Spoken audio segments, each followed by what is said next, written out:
Hello, hello. Welcome to the Malvern Music Podcast, run by Malvern Music students for Malvern Music students and any others interested in the band and vocals programs here at Malvern Collegiate Institute. With this podcast, we're hoping to provide some informational resources for new and prospective music students by having some former and current members of the department share their experiences, opinions, and overall feelings of what it's like to be in a band or choir at Malvern. We hope that by listening, you'll be able to learn and appreciate not just how wonderful and amazing and incredibly talented all our students and faculty and alumni are, but also the benefits of taking an extracurricular in the arts and why it's so important to be involved and contribute to the school culture. Oh, and also it's just really fun. Now, without further ado, please sit back, relax, and enjoy listening to us kids babble about what life's really like in rooms 302 and 312. Hope you have yourself a nice day, and onward, Malvern.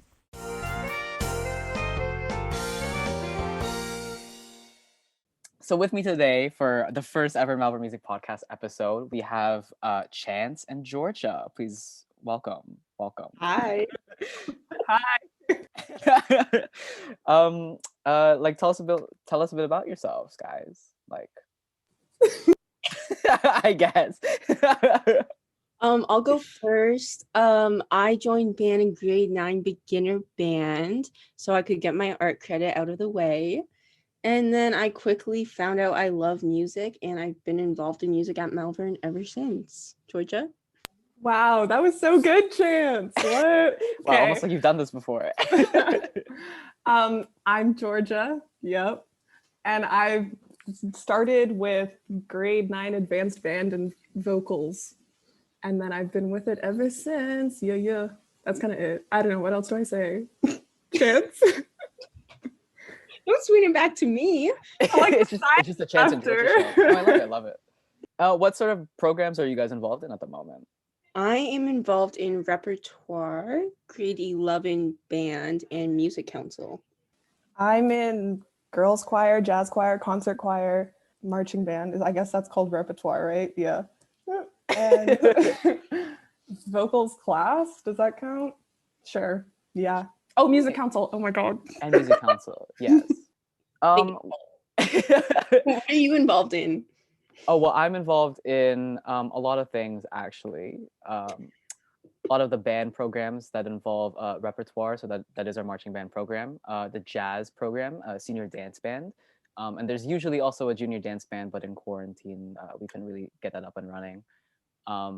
In terms of vocal programs, there is concert choir, which I'm a part of at the moment, as well as jazz choir usually, but that is also not running during quarantine. And I'm the president of Music Council. Yeah, there's that. Chance, could you tell us a little bit about your experience in beginner band? What sort of made you said you wanted to get the art credit out of the way, but what sort of made you stick around? Really the teachers were really great, very motivational, and I was like, okay, I'm gonna do this another year. I really like it. And then grade 10 band came around, and I just dropped out within like the first week. I'm not gonna lie. Oh, you dropped out of grade 10 band. Yeah, and then Fala gave me a little motivational pep talk, and I was like, I have to stay. Like, I have to stay, and I'm really glad I did, because I've made like so many friends and connections through music, and there's not a day that goes by where I'm like not playing bass or now trumpet. No trumpet. So, what sort of made you want to learn that extra instrument? Fala. My mentor. No, I honestly, in grade 9, I watched the trumpets play, and I was like, wow, that's cool. There's 3 valves. I'm going to learn it. And now in grade 11, I decided to learn it. And it's a bit challenging, but it's amazing. It's an amazing instrument. That's quite the background story. For those of you that don't know, Mr. Fala is our current band director and teaches a majority of the band programs here at Malvern. Georgia, you said you were an advanced band. Did you also have Mr. Fala? No, I had Norris my first year. Wait, hold up for 1 second. Chance, you're learning trumpet? Girl, what? Okay, wait, I actually had Norris 2 my first year. Can I get that up? Oh, whoops.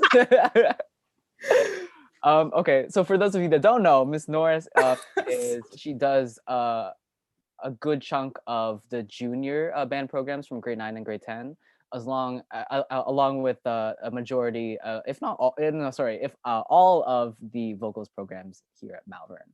So Georgia, you were also in, you took advanced band in grade 9 and as well as grade 9 vocals. Is that correct? Yeah, I did. Yep. What was that experience like? Well, I liked it, like, obviously, because I guess music's always been a very big part of my life. And going into high school, I had like previous friends who were at Malvern in the music program, like Grace and Georgia, the other Georgia. And I kind of knew that I had to take a bunch of music to fill my time, I guess, but I ended up really liking it because it's always such a nice experience. Yep, there you go. There's my what's the word? There's my advertising. Yep. Your advertising? Okay, we'll take it. Do you think music's anything that you want to pursue after high school? That's a good question that I don't know the answer to yet. Probably, I guess. Probably stay in the arts because I don't know, it just feels natural for me to go into something in the arts, but I don't. Well, you're in an arts program outside of school already, right? Musical theater? Yeah. Yes. Well, tell us a bit about that. Wow, Miguel. Wow. Oh, sorry. Okay, Chance, go off. We'll pretend that never happened. I am also in an arts program outside of Malvern. I am acting, and I am not going into music post-secondary, but I do believe it will forever be in my life. And yeah, music I will continue to play, just not in a career. Is that sort of just out of personal interest, or is it fear out of not making enough money and job security? What's sort of your processing behind Yeah, that? for sure. Music is definitely a difficult career to get into. I think we all know that. And I'm not somebody who's like willing to take the risk, I guess. It's not that it doesn't interest me, obviously it does, but just like you mentioned, job security is definitely a big factor into why I'm choosing not to.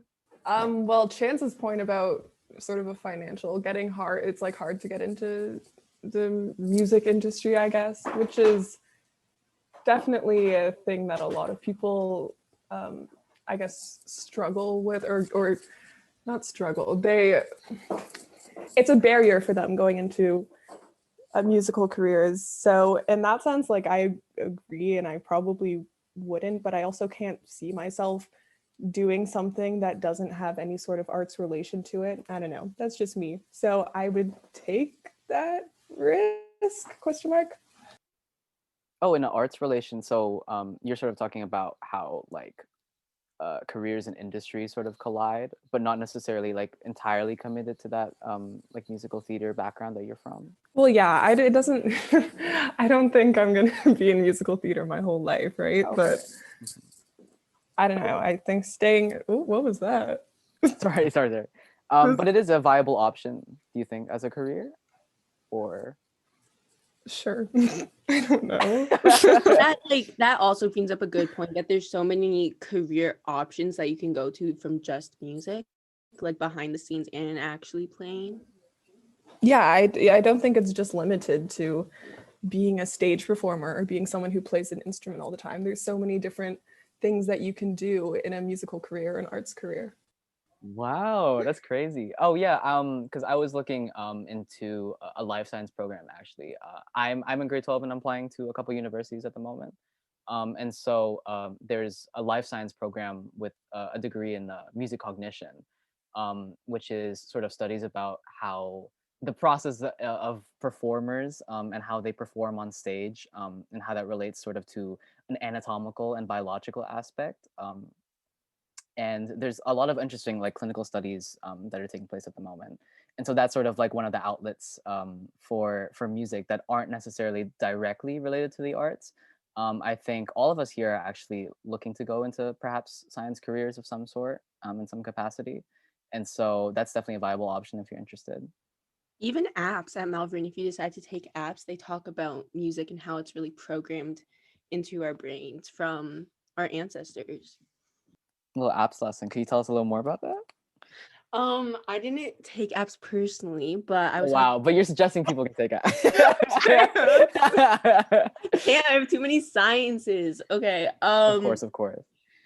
Miss Norris was telling me about, about how I've also watched some TED Talks on this, like if anybody wants to watch those. It's very interesting how our ancestors who played music, you might be like gifted at music because your ancestors have played music, and it actually has like scientific proof that it helps with depression and anxiety, and it's very interesting. Yay. Pausing after I talk. Georgia piggybacking off a point. It's just like, yes, Jen. The silence is too much for me. I have to say something. It was really interesting, that point you said about how it can help with like sort of anxiety and depression. I think honestly, like I've sort of had music and like found it as a hobby. And when I got into my personal life, I think it really alleviated a lot of stress from the pressures of like academic pressures. And even socially, I think it gave me like a really good outlet to sort of communicate with people that were also in band and in the vocals program. And generally, I think it's a really good stress reliever and outlet to sort of just like find personal fulfillment and enjoyment for yourself. And I really think music is one of those extracurriculars that you take a lot away from, not just in how you collaborate and like talk to other people and perform with them, but in a large sense, I guess, just finding that part within yourself that prides on self-achievement and realization that we can communicate in a lot of ways that isn't primarily sort of through the English language.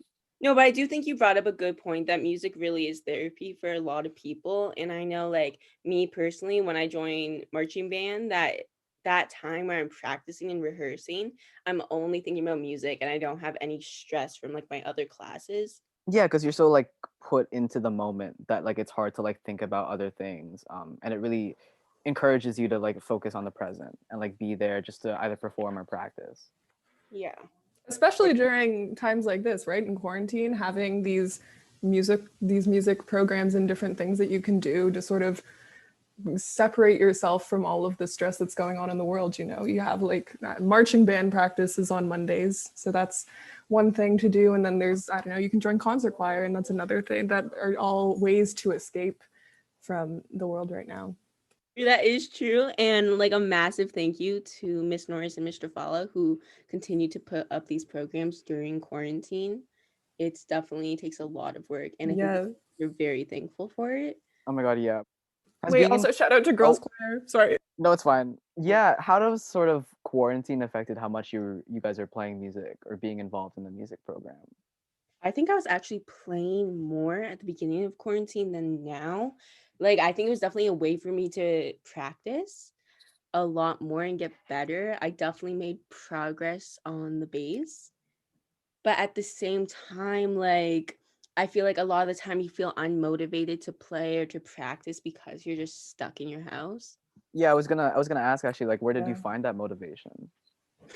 Where did it come from? This was at the beginning of quarantine. So I think I was just coming out of band because I had that first semester.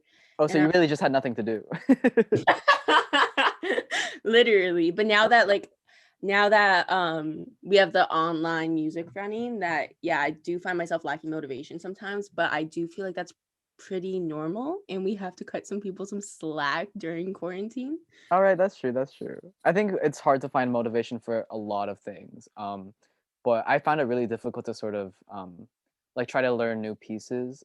I thought I didn't really learn a lot of music. I kind of played sort of songs on the guitar and songs that we had already practiced and rehearsed in choir and band that we already knew. And it was difficult for me to sort of find it within myself to enjoy music to the extent where I was avidly looking for new pieces to play, and I was avidly looking for new music to search for.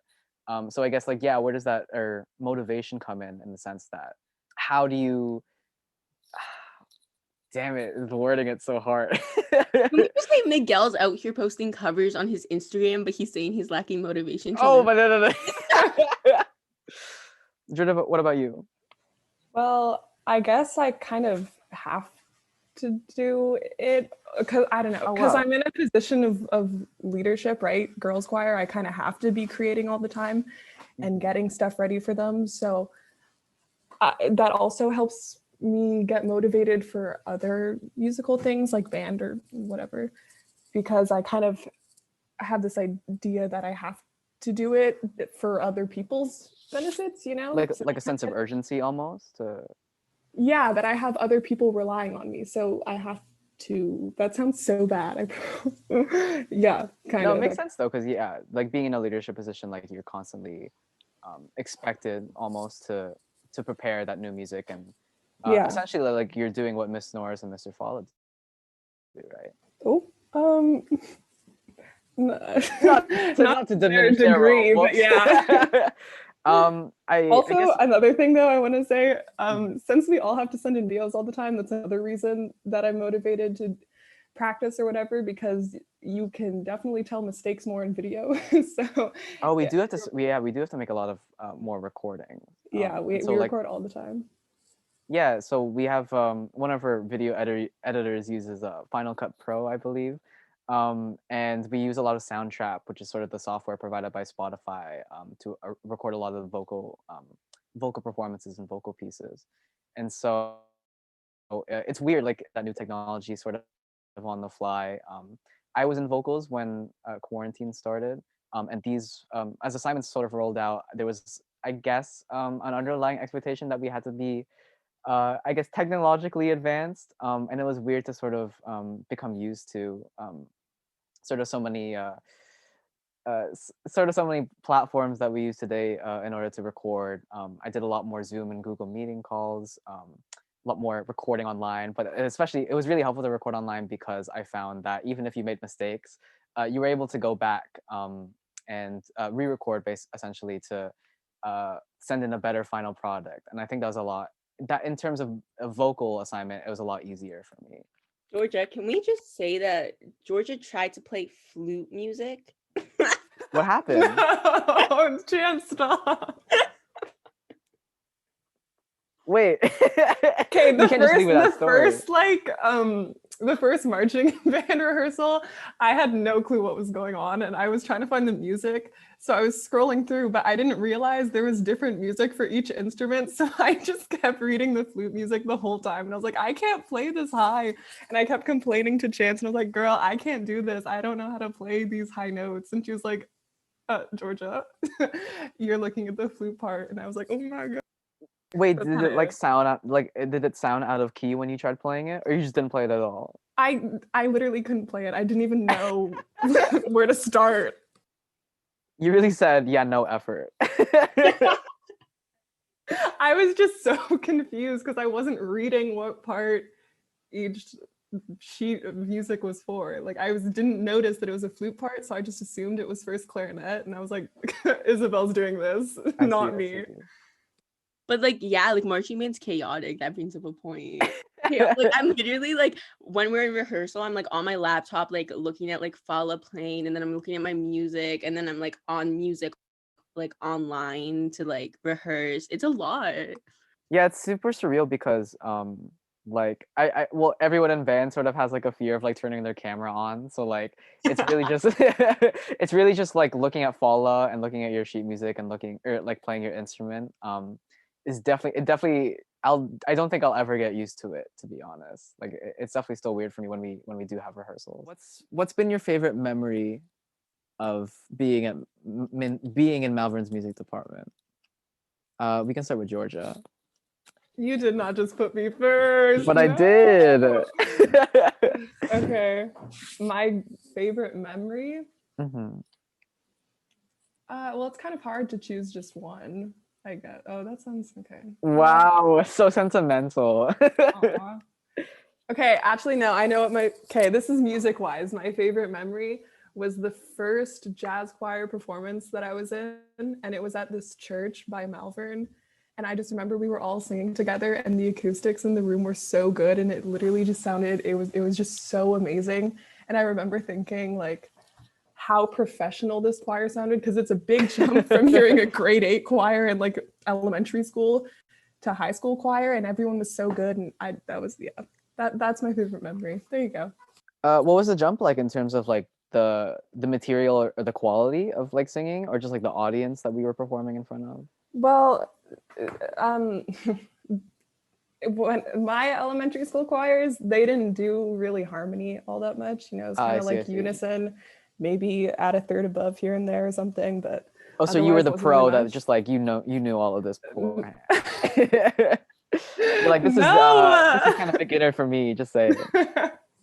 No, I remember jazz choir being so challenging the first time I was like in rehearsal.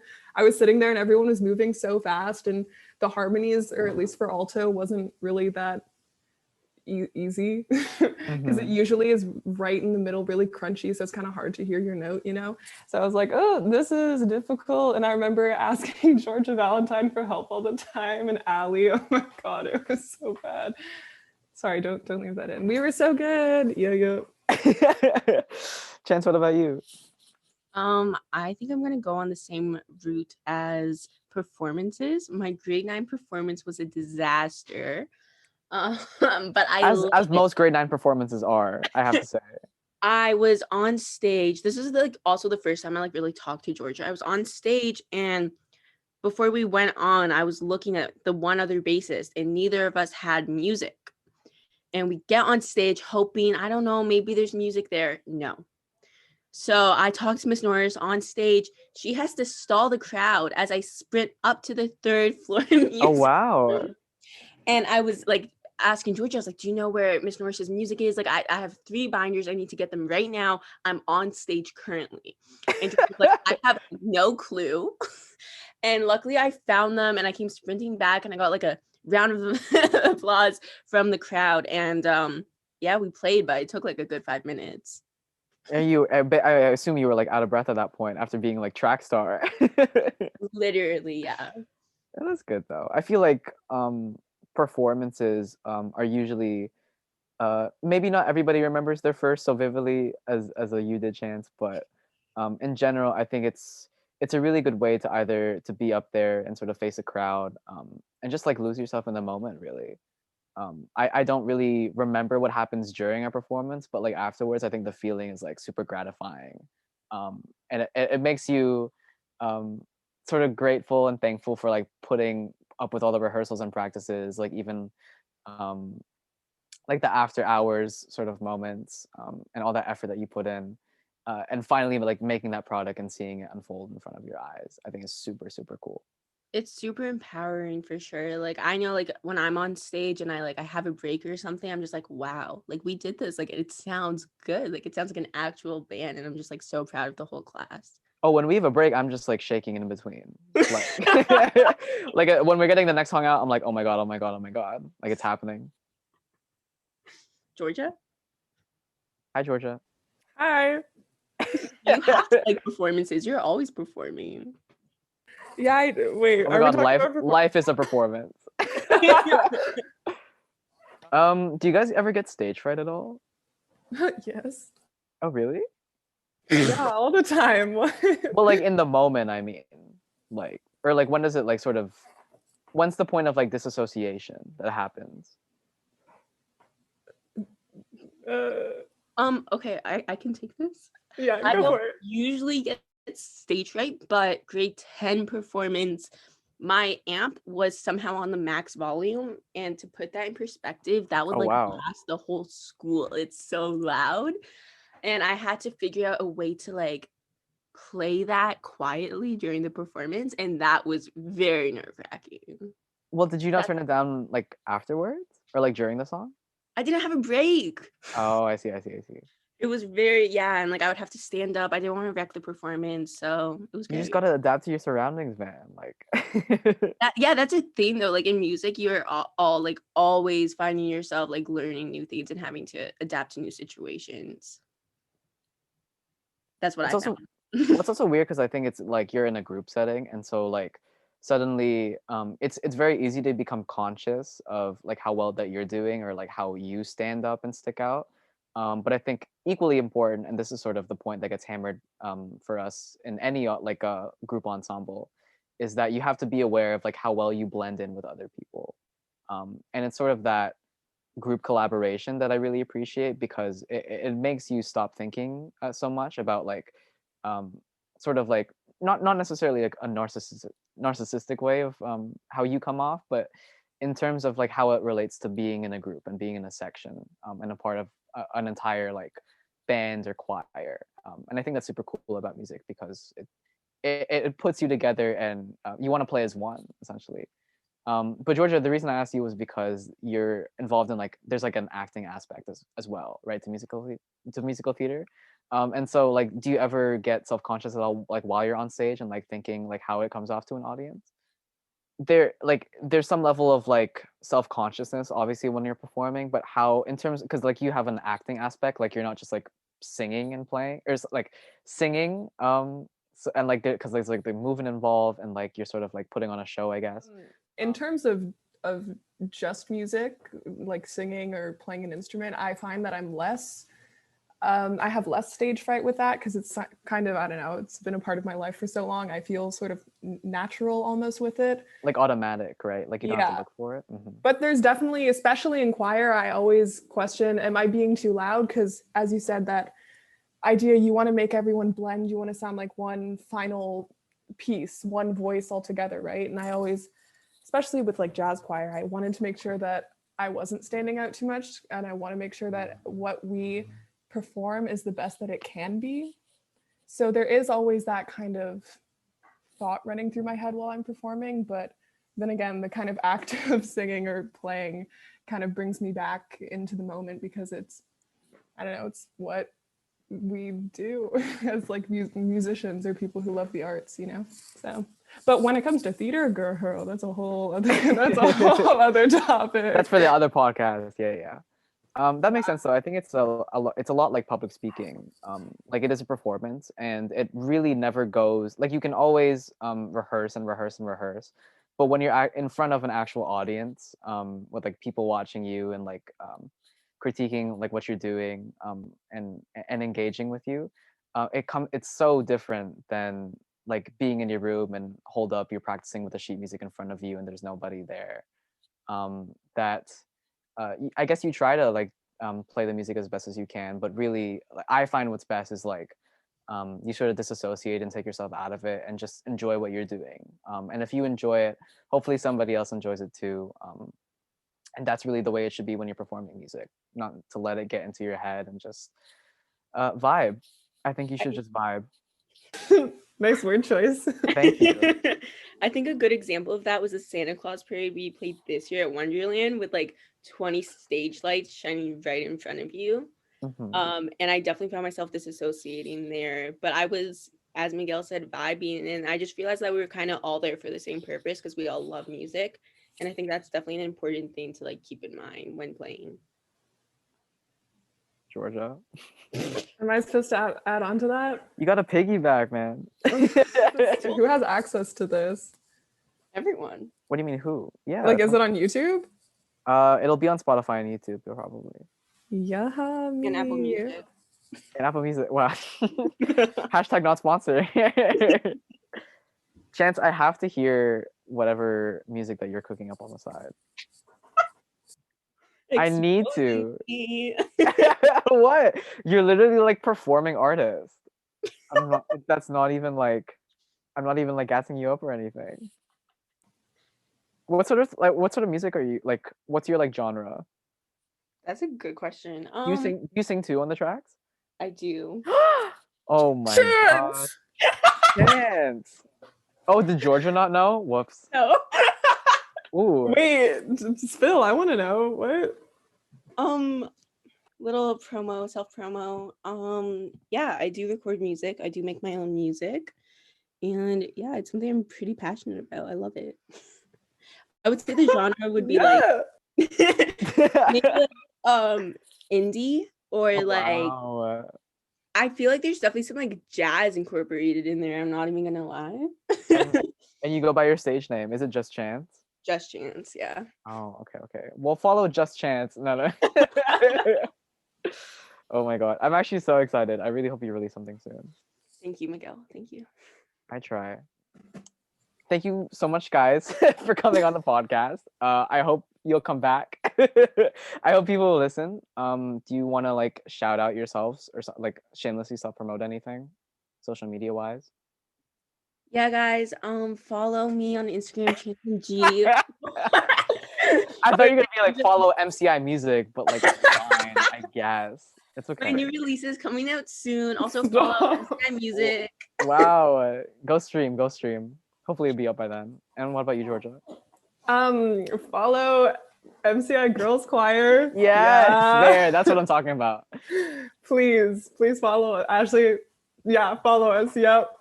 I was thinking about my 71 followers. Look at, isn't Girls Choir account doing so well? Well, it's Full 70. Well, it's thriving. Like it's more than 70, 71. So it's okay. No, wait, actually, maybe someone unfollowed us. Should I Oh check? no. the girls' choir did do a great little song for the winter concert, and I think Coffee House, right? Yeah. Oh, we still have 71. There you go. Yay. The community is thriving. And also Georgia Helverson, follow her up. Oh, yeah. It's just Georgia Helverson. A big thank you to everybody for listening. If you like this podcast, please give us a follow on our Instagram at MCI Music, as well as our YouTube channel and Spotify account. Keep on marching to your own beat, and onward, Malvern.